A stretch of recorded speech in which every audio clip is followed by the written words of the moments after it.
ابا سلط کہتے ہیں کہ ایک دفعہ میں امام کے گھر میں موجود تھا تو اچانک سے کسی نے زوردار طریقے سے دروازہ پیٹنا شروع کر دیا. میں نے دروازہ کھولا تو دیکھا کہ بادشاہ کا قاصد آیا ہوا ہے ہارون کا، اور انتہائی غصے میں، اور دروازہ اس طرح سے گویا کہ دروازے کو توڑ ڈالے گا، اس طرح سے دروازہ پیٹ رہا تھا. میں نے دروازہ کھولا، اس کو سلام کیا، اس نے سلام کا جواب بھی نہیں دیا اور سینے پر ہاتھ مار کے دھکا دے کے اندر داخل ہو گیا اور پوچھا کہ امام کے متعلق کہ وہ کہاں ہیں. تو امام اس وقت گھر کے صحن کے اندر تشریف فرما تھے اور اندر گیا اور جا کر بدتمیزی سے کہنے لگا کہ امیر المومنین ہارون نے آپ کو بلایا. امام نے کہا کہ اچھا تم جاؤ، میں ابھی آتا ہوں. چلا گیا قاصد. ابا سلط کہہ رہے میں بہت زیادہ پریشان ہو گیا کہ ہارون بھی اتنے زیادہ غصے میں ہے، کہیں امام کو کوئی نقصان نہ پہنچائے. امام نے فرمایا کہ ابا سلط گھبراؤ نہیں، کچھ کلمات ہیں جو ہمارے جد امجد رسول اللہ سے ہم تک پہنچے. اللہم صلی علی محمد وعلی محمد.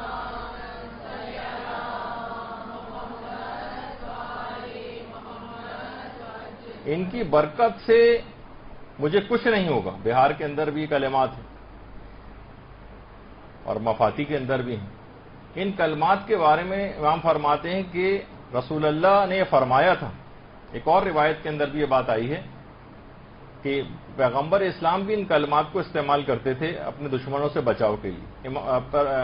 رسول اسلام فرماتے تھے کہ اگر ابو جہل اب بھی میرا بال بیکا نہیں کر سکے گا، اگر ابو جہل نے میرا بال کوئی بیکا کیا تو سب لوگوں کے سامنے گواہی دے دینا کہ میں پیغمبر خدا نہیں ہوں. یعنی کلمات اتنے زیادہ طاقتور ہیں کہ ان کو ادائیگی کے بعد کوئی دشمن نقصان نہیں پہنچا سکتا.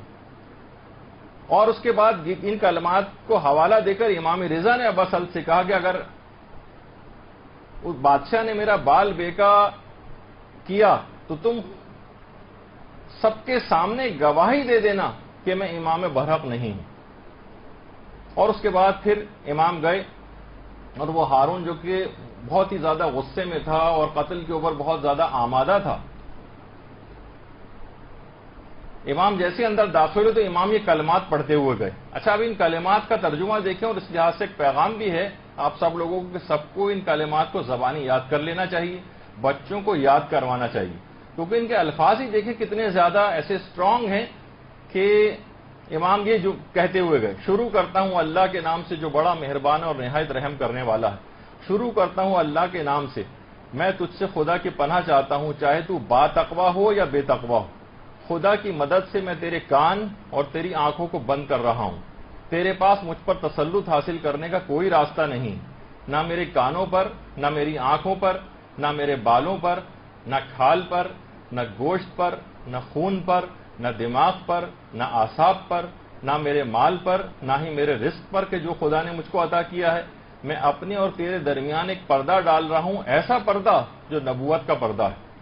یعنی وہ پردہ جس کو انبیاء نے فرعون جیسے ظالم اور جابر بادشاہوں کے حملوں سے بچنے کے لیے اپنے اور ان کے درمیان ڈالا تھا. اور اس کے بعد اگلا جملہ ہے کہ دانی جانب سے جبرائیل، بائیں جانب سے میکائیل، پیچھے سے اسرافیل، سامنے سے حضرت محمد مصطفیٰ. اللہم صلی علی محمد وعلی محمد.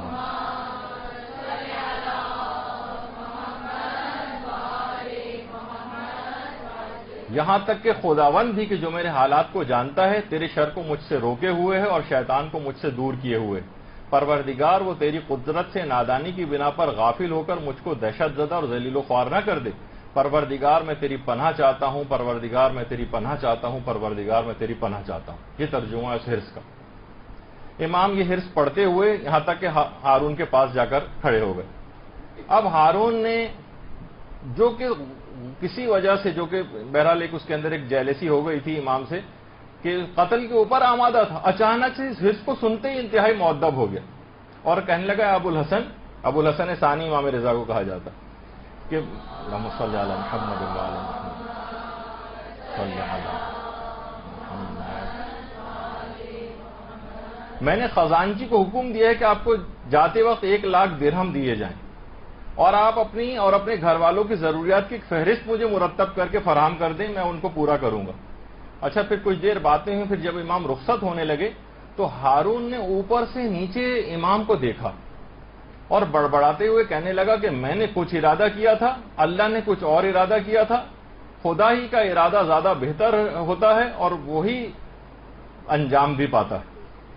یعنی وہ کچھ کر نہیں سکا حرص کو کرنے کے بعد۔ اس حرص کو باقاعدہ شیخ عباس قمی نے اپنی کتاب منتہی الاعمال میں فصل نمبر 5 ہے، اس کی 10واں باب ہے، اس کے اندر اس کو نقل کیا ہے۔ اس کے علاوہ مفاتیح الجنان کے اندر بھی یہ ہے، اور یہ ضرور لوگوں کو اس کو لینا چاہیے، بچوں کو یاد کروانا چاہیے، روزانہ کی بنیاد پر خود بھی پڑھنا چاہیے۔